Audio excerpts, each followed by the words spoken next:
Delhi police और UP police मौके पर पहुंची, लेकिन एक बार फिर से सीमा विवाद के चलते पुलिस तमाशा देखती रही। बाद में दिल्ली पुलिस ने मामले की जिम्मेदारी ली। सीमा विवाद का ये मामला कोई पहली बार नहीं आया, जिसके चलते एक बार फिर पुलिस ने कार्रवाई में देरी की। एमएनसी कंपनी के सीईओ अपहरण कांड में नोएडा की सेक्टर 58 थाने की पुलिस को उस वक्त एक बड़ी कामयाबी हाथ लगी जब पुलिस ने फरार चल रहे 2 इनामी अपहरणकर्ताओं को गिरफ्तार कर लिया। आपको बता दें कि मार्च महीने में सेक्टर 71 से एक कंपनी के सीईओ का अपहरण कर लिया गया था, जिसमें 1 करोड़ रुपए की फिरौती मांगी गई थी। पुलिस ने इस मामले में सीईओ को बरामद करते हुए 3 अपहरणकर्ताओं को गिरफ्तार कर लिया था। 2 अपहरणकर्ता राकेश और अवधेश फरार चल रहे थे। पुलिस ने मुखबिर की सूचना पर इनको भी गिरफ्तार कर लिया है। पुलिस ने इनके पास से एक पिस्टल भी बरामद की है। बरेली में नाबालिग लड़की के साथ बलात्कार का मामला सामने आया है और इस बार आरोपों के घेरे में है बसपा नेता का भाई रिंकू सागर। पुलिस ने मामले की गंभीरता को देखते हुए मामला दर्ज कर लिया है। जिला अस्पताल में मेडिकल के लिए पहुंची यह लड़की बलात्कार जैसे घिनौने अपराध की पीड़ित है। थाना भमौरा इलाके के बसपा नेता के भाई ने इस लड़की के घर में घुसकर बलात्कार किया है। जब लड़की के परिजनों ने इसका विरोध किया तो उसने अपनी नेतागिरी के चलते लड़की को जान से मारने की धमकी दी। बसपा नेता की दबंगई से दहशत में आई लड़की ने हिम्मत करके अपनी जबान खोली और मामले की शिकायत पुलिस अधिकारियों से कर दी। पुलिस ने मामले की गंभीरता को लेते हुए एफआईआर दर्ज करके तफ्तीश शुरू कर दी है।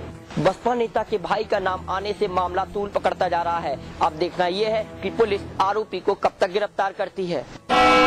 विगत 25 मार्च को हुई थाना ताजगंज इलाके में धमाके की गुत्थी पुलिस अभी तक नहीं सुलझा पाई। थाना न्यू आगरा इलाके के पुष्पांजलि एक्सटेंशन में एक कूड़े के ढेर में आज तेज धमाका हो गया, जिसमें कूड़ा बीनने वाला एक 14 वर्षीय किशोर गंभीर रूप से घायल हो गया। आगरा में आज एक कूड़े के ढेर में जोरदार धमाका हुआ, जिसमें एक कूड़ा बीनने वाला बच्चा बुरी तरह घायल हो गया। घटना थाना न्यू आगरा के पुष्पांजलि बाग की है, जहां आज 14 साल का एक आकाश कूड़े के ढेर में सामान बीन रहा था, तभी कूड़े के ढेर में जोर का धमाका हुआ। इस घटना से कॉलोनी के लोगों में दहशत फैल गई। लोग इस धमाके के कारण घरों से बाहर हैं। इस घटना से कई गाड़ियों के शीशे चटक गए और आकाश का हाथ जख्मी हो गया। पुलिस ने घटना स्थल पर पहुंचकर धमाके के कारणों की जांच शुरू कर दी है। पुलिस ने बम की जांच करने के लिए विशेष जांच दल बुला लिया है, जो धमाके के बाद मिली सभी चीजों की जांच कर रहा है। फिलहाल पुलिस इसे देसी बम मान रही है, लेकिन इसकी जाँच भी चल रही है। फिलहाल मौके पर पहुंची पुलिस ने इलाज के लिए 14 वर्षीय किशोर को आगरा के एसएन मेडिकल कॉलेज में भर्ती करा दिया है और बीडीएस को टीम में बुलाकर घटना की जांच कराई जा रही है। गुलरिया थाना क्षेत्र के टिकरिया चौराहे पर अनियंत्रित पिकअप पलट जाने से 4 की मौत हो गई और दर्जनों से ऊपर गंभीर रूप से घायल हो गए। महाराजगंज पनियारा क्षेत्र के रहने वाले लोग गोरखपुर के गुलरिया थाना क्षेत्र के बांस स्थान पर बीते दिन एक लड़की की मुंडन कराने के लिए लोग आए हुए थे और देर रात तक वह लोगों का मुंडन का कार्यक्रम मंदिर पर चलता रहा। काफी रात हो जाने के बाद सभी लोग मुंडन कार्यक्रम समाप्त करके घर के लिए वापस जा रहे थे कि टिकरिया चौराहे के पास अनियंत्रित पिकअप पलट गई, जिसमें सभी सवार गंभीर रूप से घायल हो गए और 4 लोगों की मौत हो गई। दर्जन से ऊपर लोग घायल हैं, जिन्हें मेडिकल कॉलेज में इलाज कराया जा रहा है। आरुषि हेमराज हत्याकांड के मुख्य आरोपी तलवार दंपति के 313 के बयान 4 मई को होने थे, लेकिन तलवार दंपति अब तक इस बयान से बचता आ रहा था। आरुषि हेमराज हत्याकांड केस में मंगलवार का दिन तलवार दंपति के लिए अमंगल साबित हुआ। सीआरपीसी की धारा 313 के तहत अपने आखिरी बयान दर्ज कराने से बचने की कोशिश कर रहे तलवार दंपति को सीबीआई कोर्ट ने करारा झटका दिया है। तलवार दंपति के वकीलों ने 14 गवाहों को फिर से क्रॉस एग्जामिन करने की इजाजत के संबंध में सुप्रीम कोर्ट में डाली गई एक अर्जी के आधार पर सीबीआई कोर्ट से 313 के बयान के लिए शुक्रवार तक का समय मांगते हुए एक अर्जी डाली थी, लेकिन सीबीआई कोर्ट ने उस अर्जी को खारिज कर दिया है और तलवार दंपति को 10 मई को 313 के बयान दर्ज कराने का आदेश सुनाया है।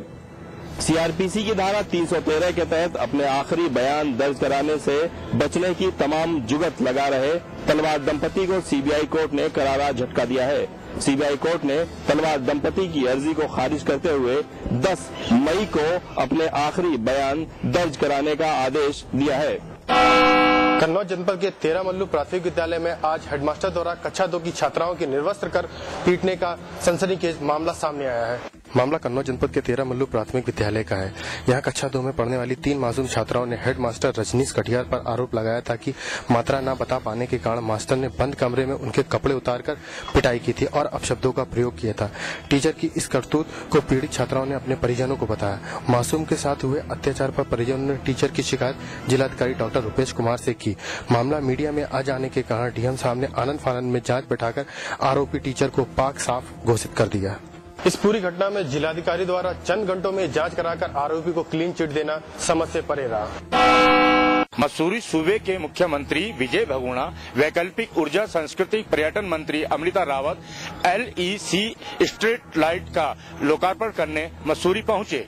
Power finance corporation limited Bharat सरकार द्वारा CSR योजना के अंतर्गत वित्त पोषित मसूरी नगर के में स्थापित LEC स्ट्रीट लाइट योजना का लोकार्पण सूबे के मुख्यमंत्री विजय बहुगुणा व वैकल्पिक ऊर्जा, संस्कृति, पर्यटन मंत्री अमृता रावत ने किया। इस मौके पर सीएम बहुगुणा ने कहा कि भारत सरकार द्वारा 71 लाख रुपए की योजना से मसूरी में प्रकाश व्यवस्था की जा रही है, जिससे पर्यटकों सहित यहाँ के स्थानीय नागरिकों को भी काफी फायदा मिलेगा। वहीं ऊर्जा मंत्री अमृता रावत ने कहा कि मसूरी को टूरिज्म की दृष्टि से आगे बढ़ाया जाएगा और वहीं जो है यहाँ पर ऊर्जा की दृष्टि से भी मसूरी वासियों को काफी मदद देने की बात कही।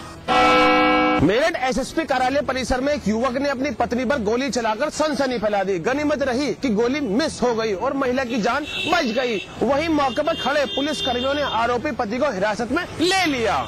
आपको बता दें कि मेरठ परामर्श केंद्र में पति पत्नी मनीष और बबीता का मामला चल रहा है। बबीता ने अपने पति के खिलाफ तकरीबन 6 महीने पहले दहेज उत्पीड़न का मामला दर्ज करा दिया था और तब से अब तक यह मामला मेरठ के परामर्श केंद्र में चल रहा है। वहीं आज मनीष को मेरठ SSP कार्यालय स्थित महिला प्रकोष्ठ में तारीख पर बुलाया गया था। मनीष के साथ साथ मनीष की पत्नी बबीता भी आई थी। बताया गया कि मुकदमे के बाद से ही मनीष अपनी पत्नी से जला फुकर रहता था, जहाँ आज मनीष ने अपनी दबंगई दिखाते हुए मेरठ SSP कार्यालय परिसर में ही अपनी पत्नी पर गोली चला दी। गनीमत यह रही कि गोली मिस हो गई और उसकी पत्नी बबीता बच गई। फिल्मी अंदाज में SSP कार्यालय परिसर में हुए इस कांड ने पुलिस प्रशासन के होश फाख्ता कर दिए। आनंद फानंद ने पति मनीष को पकड़ लिया और सिविल लाइन थाने भेज दिया। उत्तराखंड की सबसे महत्वपूर्ण यात्रा चारधाम यात्रा 10 मई से शुरू हो रही है और हरिद्वार के होटल व्यवसायी एवं ट्रेवल व्यवसायियों को इस यात्रा का बड़ी बेसब्री से इंतजार रहता है। उत्तराखंड की सबसे महत्वपूर्ण धार्मिक यात्रा चारधाम यात्रा 10 मई से शुरू हो रही है। हरिद्वार में इस यात्रा के लिए ट्रैवल एवं होटल व्यवसायियों को बड़ी बेसब्री से इंतजार रहता है। गंगोत्री यमुनोत्री के कपाट 13 मई को अक्षय तृतीया के दिन खुलेंगे, जबकि केदारनाथ धाम के कपाट 14 मई व बद्रीनाथ धाम के कपाट 16 मई को खुलेंगे। ट्रैवल एजेंसियों पर अग्रिम बुकिंग काफी दिनों पहले ही शुरू हो गई है। इस बार पिछले साल के मुकाबले ज्यादा तीर्थ यात्रियों की यात्रा पर आने की संभावना है। चारधाम यात्रा पर जाने से पूर्व तीर्थ यात्री हरिद्वार में मां गंगा में स्नान कर यात्रा शुरू करते हैं। वहीं पर्यटन अधिकारियों की माने तो पर्यटन अधिकारी का कहना है कि चारधाम यात्रा की पूरी तैयारियां हो चुकी हैं।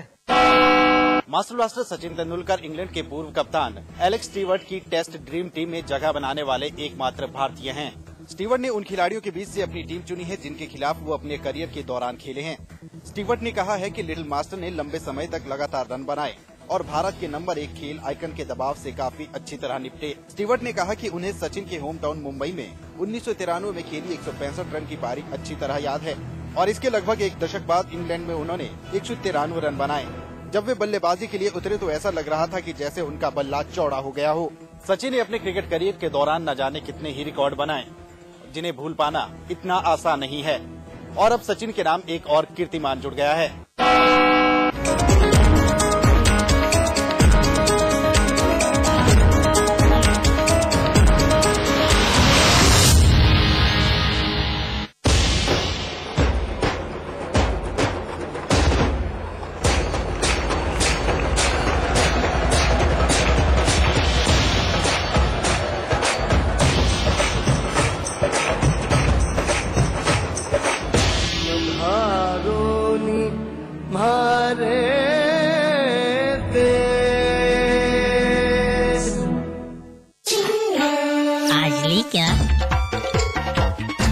And then, interestingly,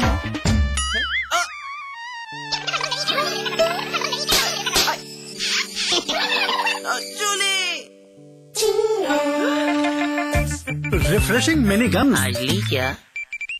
हमारे सभी प्रबुद्ध दर्शक हमारे लिए बेहद महत्वपूर्ण हैं। अगर आप कोई खबर देना चाहते हैं या फिर अपनी राय बताना चाहते हैं तो समाचार प्लस नोएडा @gmail.com पर ईमेल कर सकते हैं। आप पत्राचार के जरिए भी संपर्क कर सकते हैं। हमारा पता है समाचार plus, Uttar Pradesh, Uttarakhand, H174, sector 63, Noida, Uttar Pradesh. आपके अनुरोध पर आपकी पहचान पूर्णतः गुप्त रखी जाएगी।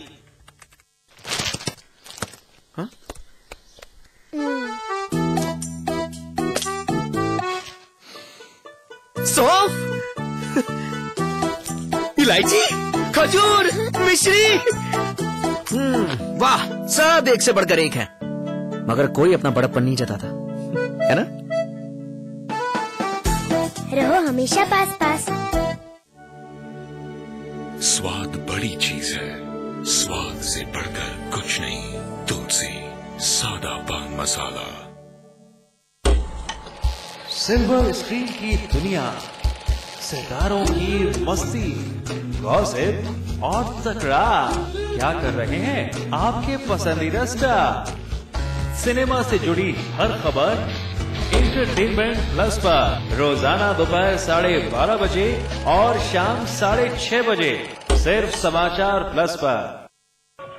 आगरा, लखनऊ, बनारस, कुमाऊं, गढ़वाल, आजमगढ़, ऋषिकेश, कानपुर, देहरादून, नैनीताल। देखिए उत्तर प्रदेश और उत्तराखंड के हर शहर की खबर सिटी प्लस में रोजाना शाम 6 बजे सिर्फ समाचार प्लस पर।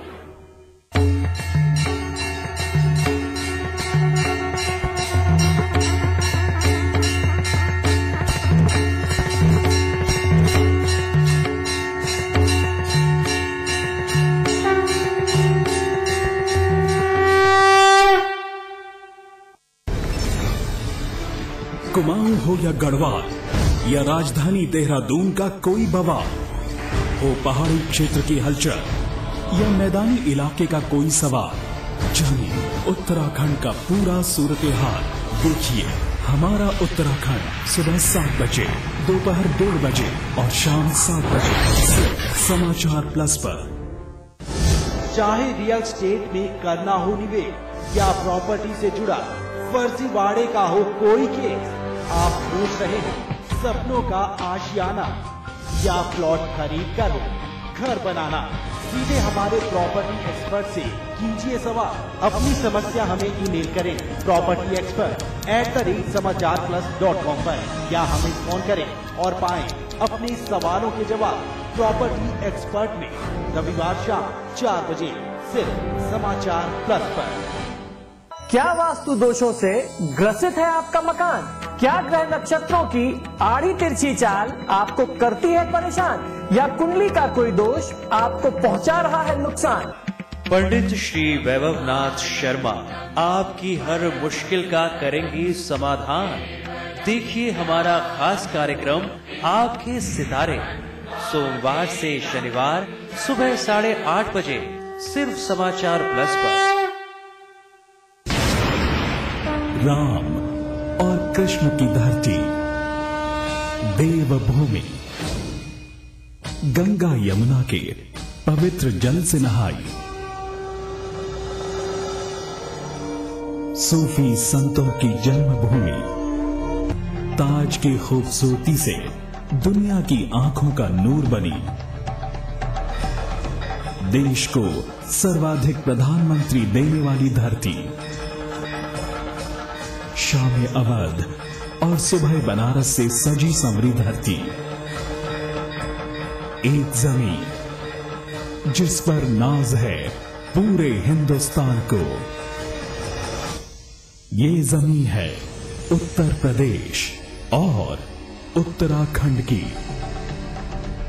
हमारा हाथ है इसकी नब्ज पर और हमारा वास्ता है यहां की हर धड़कन से।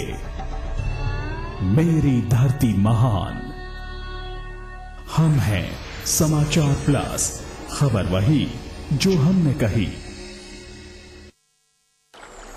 हर कोई चाहता है रोग मुक्त जीवन। योग और आयुर्वेद से कैसे पाएं स्वस्थ तन और मन? क्या कहती है एक्सपर्ट की सलाह? देखिए आरोग्य, रविवार दोपहर 12